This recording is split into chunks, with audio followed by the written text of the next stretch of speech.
everyone. Welcome to part 2 of a special ISSA talk where we're addressing the holidays. And today with us, we have 2 experts, not 1, but 2, starting with Josh Bryant, a world-renowned fitness trainer, author of Jailhouse Strong, author of ISSA certifications such as tactical conditioning and also bodybuilding. Josh, thank you so much for showing up today to talk to us about fitness and the holidays.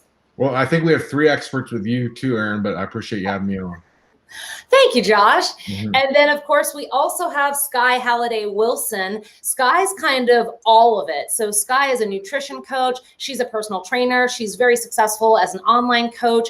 She also is a certified DNA-based fitness coach, and she's been featured in Oxygen magazine. So she is out there. Thank you so much for coming, Skye. Thanks, Aaron. Thanks for inviting me. So in part 1, we were talking about nutrition, which kind of comes to top of mind for everybody when we're thinking about the holidays. And today, what we're going to be talking about in part 2 is more about fitness. And, you know, Josh, I'll ping it over to you first. You've got these really high level athletes. What are they experiencing in terms of trying to get their typical workout in, not only during the holidays, but also maybe when their schedules are busier and gyms might not be available to them? Talk me through what your clients are going through. So with the higher level athletes, they're going to kind of, you feel like being truthful with everybody, they're going to plan more or less what they're doing a lot around the availability of the gym and stuff. But I realize most people listening to this are not working with clients at that level that are going to do that. So I think it's real simple. You have to do the best you can with what you have. It's that simple. So if, you don't have to necessarily, you're your own gym. You can do tons of stuff with your body weight. You can bands. If you have to fly somewhere, you can throw bands and a carry-on and that's a ton of resistance right there. One of my favorite ways to exercise is for cardio is ruck walking. All that is you cover the tactical course. Yeah, if you have a backpack, throw a few weights in there. If you don't have that, you can find some rocks or something. Just if like walking with your family or whoever, and you don't want to like be the weirdo that's off working out by yourself, a nice stroll with everybody and throw a little bit of weight in your backpack and keep on keeping on. You got some quality work in right there. I love that you brought that up, Josh. I recently bought a weighted vest, and cool. Yeah. And so I love it because I'm watching my heart rate walking, and it's incredible the difference that it makes. And, at least for me, no one's up at the same time as I am, so nobody's walking with me. But I love walking, especially during the holidays, just being outside and the air just feels different. So I'm thrilled that you brought that up. And I'm also going to start doing body weight exercises with my vest too, inspired by Josh Bryant. There you go. Skye, tell me about your clients and what you're having them do. Since your clients are typically general population, I'm imagining that they're might be a little less committed and they might be squeezed on time, whether it's because of baking or holiday shopping or whatever. What are you telling them to do for exercise? I love that Josh brought up walking because that is one of the things I love to promote. My mom, growing up, she was a personal trainer, a triathlete, just kind of all around amazing fitness type of woman. And she always said, if you can't do anything, go on a walk, keep a brisk pace, go as long as you can.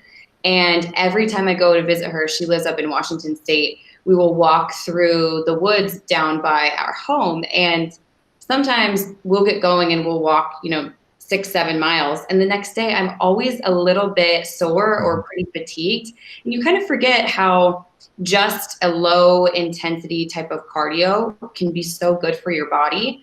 I think oftentimes we all focus on going so hard and so heavy all the time that just an extended time of walking can do really a lot for your body. And I love that idea, Josh, of maybe throwing some weight in your backpack. I always tell my clients oftentimes, do you have any college textbooks? Do you have any heavy books that, the things you don't read around the house, put it in your backpack, or even something as simple as body weight exercises. I have a couple textbooks I kept around from college. You put that overhead. Oh, come on. That's at least 4 pounds right there. So just making do with what you have and also planning a little bit. Maybe you're baking for the holidays. Maybe you're the one cooking. If you can take 20 minutes before you actually have to start your cooking process it does your body a lot of good. And I agree with Josh. Resistance bands are the best, and you can get them pretty much anywhere, and they can really take a body weight workout to the next level. One thing that you just said, Skye, and that the two of you guys kind of talked about in our part one is, 10, 20 minutes, just something, right? Because I think a lot of times, especially I'm sure with your elite athletes, Josh and Skye, even some of your clients, people tend to think of like when they get their workout in, it has to be the 60 minutes and it has to be hardcore and it has to do this. But it doesn't always have to be like that, especially if all the other days out of the year, that's what you are doing, right? Right. We have, built in in most programs, there's some sort of deloading period. This is a great time to use that deloading period by default. You kind of have it. And absolutely 20 minutes. I mean, you're going to, be the most elite athlete if you only train 20 minutes a day year round. Probably not. But you can certainly maintain even a real high level of fitness by working out for 20, if you do like a 20 minutes of intense kind of body weight conditioning and stuff like that, absolutely can. Even like we're talking about these ruck walks. I mean, you can even make those hard. You can go up and down hills and things like that. There's all sorts of endless possibilities that you can do. And if you're always inside in a weight room and things like that, this would be a nice change of pace. For sure. And I'm sure that's one positive of this whole, I guess quarantine, or we call it, situation, is a lot of people are discovering the beauty of outdoor work, about outdoor training. Like, it's like seeing, like at parks, I do hill sprints out and stuff. I'd see people, running boot camps when things were totally locked down here, and except that you could do stuff outside. Then they've remained at those parks because, oh wow, it's actually nice to be out here. So, for the clients, for yourself, for your own business, this will also help you be prepared if the government does issue some sort of mandate where you can't do this or that. You're one step ahead of the competition in that aspect. The other step is you're one step ahead, prepared for your clients so you can serve them best. So it's a lot of wins. Josh, I was wondering this when we were talking in our last one.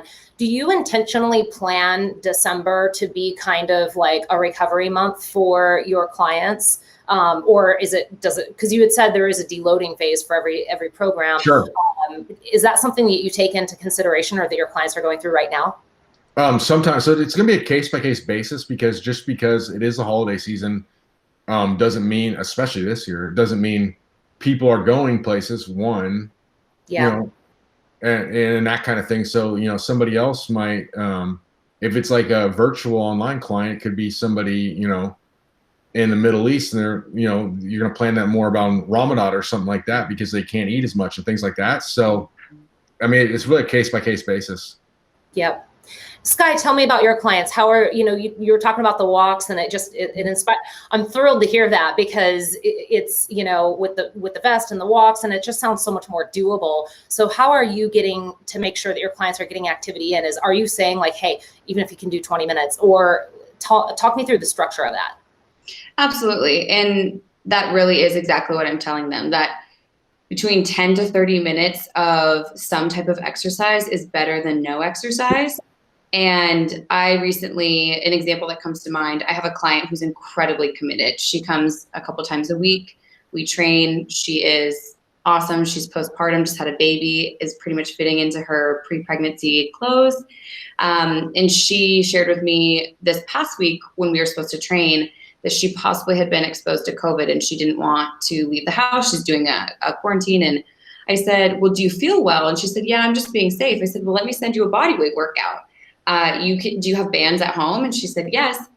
I sent her a workout. She called me afterwards and said, why am I dying? This felt so hard just with these bands, because you can up the intensity, decrease the time in between what you're doing to make a bodyweight workout very hard. And I had programmed it. I think it only took her about 25 minutes. And she was like, gosh, that really had me sweating. I said, see, I think during the holidays and during these, unprecedented times, we all keep saying that, it's such a great reminder and kind of a door opener for people that you don't have to drive to a gym and spend an hour and a half getting crazy heavy sets in. If you have goals like Josh's clientele's goals, yes, you're going to need to do that. But if you're a general population person who has a crazy busy schedule and is chasing around your kids, you can get a great workout in a small amount of time, increase your chances of being a healthier person, and then kind of a snowball effect of, all right, I'm getting these workouts in, I want to eat healthier to meet my goals there.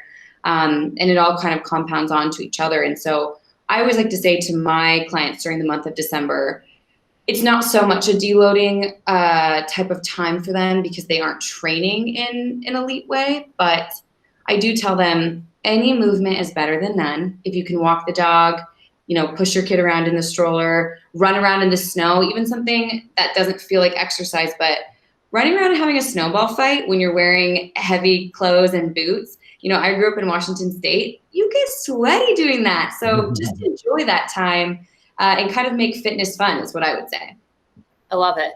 And I like that we're talking about body weight exercise here, because in one of our previous webinars, Josh talked to us about all the different, ways you can use everything around your house, and something as simple as like speed push-ups, really explosively. Like I remember we were talking about that, and of course I applied it in my next workout, and I was so sore. I've been doing push-ups all the time and chest press and stuff, but when you make them powerful or plyometric, you really feel a difference. And then as you go through those types of activities, especially putting different strain on your body, you're going to be burning more calories throughout the next day or so, right? So Josh, I don't know if you know this, but your body weight workouts that you wrote up for us as an ebook are one of our top performing pieces of content of all time. Good. So it shows that people need this information.